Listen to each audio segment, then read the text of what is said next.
What's going on, guys? I thought I'd switch it up a bit with this one and do a different segment on this garbage channel. We're going to call it Fighter Jet Fridays. And believe it or not, I am actually recording this on a Friday. Mostly, I did the boring time stuff the other day, but don't even worry about that. Since we're flying fighter jets, we're going to use a little bit different gear rather than the whole yoke, throttle, honeycomb setup that I usually have that's remarkably complicated. I have the Logitech or Cytec X56, so we'll be using that. The rudder pedals, of course. Oh, it takes so long to load.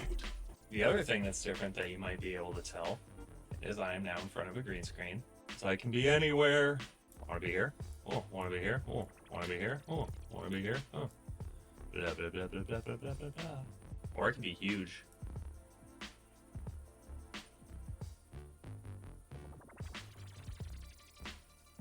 Let's fly some jets. So there's been a lot of hype lately over the Lockheed Martin F-35, the Joint Strike Fighter. But fam, where's the love for my old buddy, the F-22? That's what we're going to fly today. This thing got replaced by that little stinker, the F-35, but this thing is something special. It's boring time. Back in 1981, during that fun time known as the Cold War, the United States Air Force saw a need for an advanced fighter to replace its already incredible F-15 and F-16 planes respectively. Air superiority is always at the top of the list for the US military, and while what we already had was great, they wanted to go a step further. This was to overcome the potential threat of the new Soviet air defense systems and their fancy new Su-27s and MiG-29s. Luckily, Lockheed Martin came to the rescue, and fam, what we got was incredible. The biggest thing with this plane, of course, is its stealth. With streamlined design and its super secret radar absorbing skin, this thing had an absolutely tiny radar cross-section. The F-22 would look like a small bird on enemy radar. Keeping with the stealthy trend, there are no weapon rails on this plane. All of the ordnance can be stored internally behind these weapon bay doors at the bottom of the fuselage. This means they only have to open when ready to fire a missile or drop a bomb. There were also massive upgrades to avionics over previous military aircraft, and advances in propulsion allowed this guy to fly supersonic without using afterburner, or supercruise as they call it. But fam, my favorite part about this thing is these nozzles on the engines. Thrust vectoring, fam.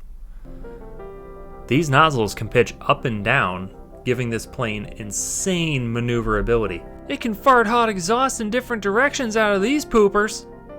But sadly, all cool things must come to an end. As you can expect, developing and producing military aircraft takes quite a long time. During development, one of the biggest issues with such an advanced aircraft was cost. This was eventually compounded by the dissolution of the Soviet Union, marking the end of the Cold War in 1991. Removing the threat the F-22 was initially designed to confront. The plane did make it to service, however. Its first flight was in 1995, and 195 were built, entering service in 2005. Production officially ended in 2011, making way for the cheaper multi-role F-35 that every branch of the military could make use of. But boring time over, let's get to the sim. Alright. Here we are in Cleveland. I made it not winter because I don't want to do winter. Actually, I'm curious. Can I? Battery. See? Okay, there we go. Cleveland Airport information. Charlie 210. Shut up.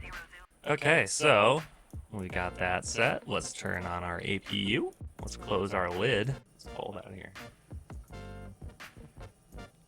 Yeah, no one really knows what the inside of this cockpit actually looks like. People have seen this and the HUD, but no one really knows what's going on down here. So it's still very secret. Let's turn our parking brake off. And let's get these engines started. We go to menu, engine, control, turn on our fuel pumps. Start the right engine first. Turn our generators on. Oh, hey, look, an F-15. And there's our ailerons and everything leveling out because we have hydraulic. Let's do... That is so cool. Excuse me. Excuse me. I can hit all of this. I just can't hit the building. We're doing a highly technical maneuver. Alright. So we're going mill power. It's 150 knots.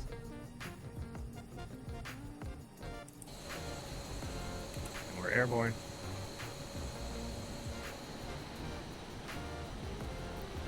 Alright, we're gonna get going 300 knots and then we're gonna have a little bit of fun. As my frame rate just dies because I'm recording this at the same time. Give it some more juice and we're gonna try a cool move and then we'll see how fast we can get to put in bay. Alright, 300 knots. We're gonna punch the afterburners. Yank up.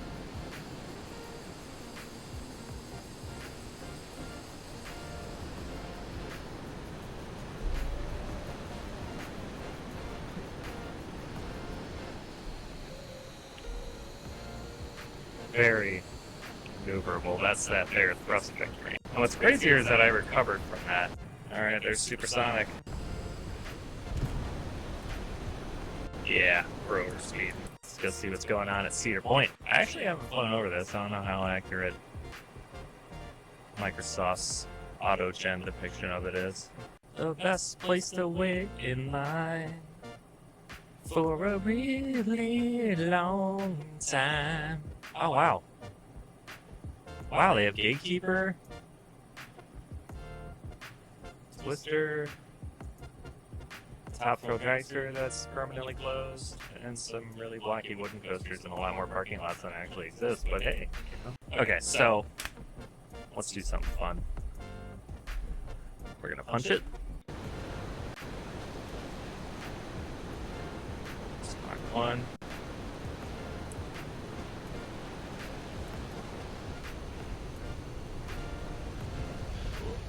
Careful. That's a 65-degree angle. This thing's wild though. You can go up to like 60,000 feet comfortably. Took off from like there. This is the lovely big Lake Erie. There's the Tom Whee! Look at these.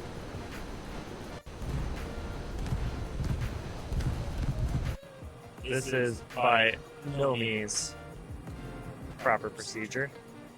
Hey, actually, I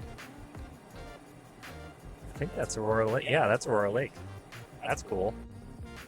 Yeah, we're losing 1,000 feet a minute. We're just gonna skim the trees here.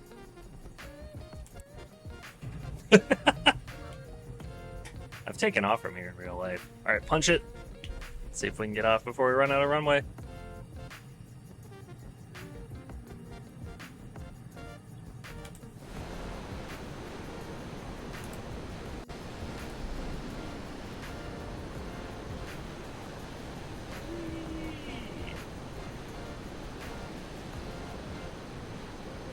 That's Twin Lakes. That's Brady Lake, so yeah, Kent's right around here. Raising Cane's. The world famous Kent State University. Tri-Towers. Student Center. Parking lot where I got parking tickets all the time. Downtown Kent. Where all people get drunk. Ray's place. How low can you go? Woo! Alright, bounced it a little bit.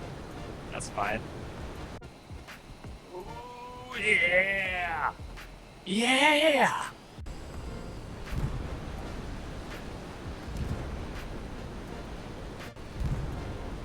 We're not overstressing the airframe.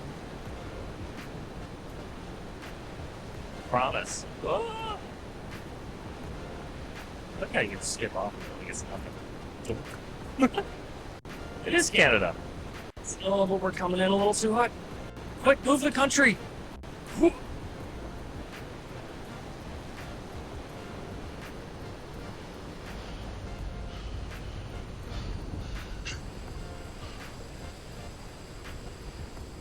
Well, we got to 57,000 feet before we stalled.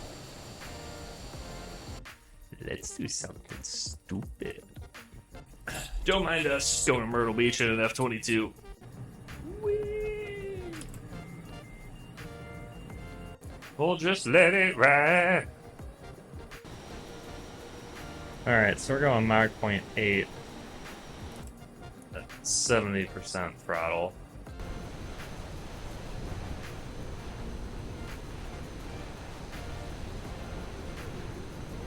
We're almost halfway.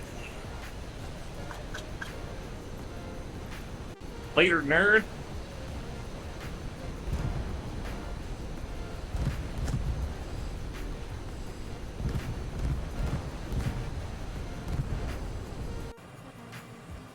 Throttle back. Speed brakes.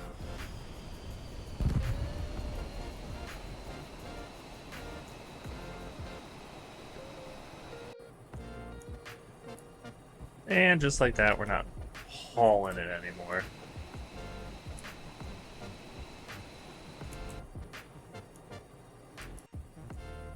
Alright, gears coming down. Hopefully it is. Yep, got 3 green. We're going a little too slow now. We're too high, as is indicated by the pappy lights. That's okay. Alright, we need to bleed off our vertical speed. Oh, that was rough. That was a little too hard, but you know, any landing you walk away from. That was fun. Alright, so thanks so much for watching if you did, guys. Leave a comment if you want, like it if you want. No pressure. I don't expect anybody to do that for this garbage content. Subscribe if you want. And yeah, I'll catch you in the next one.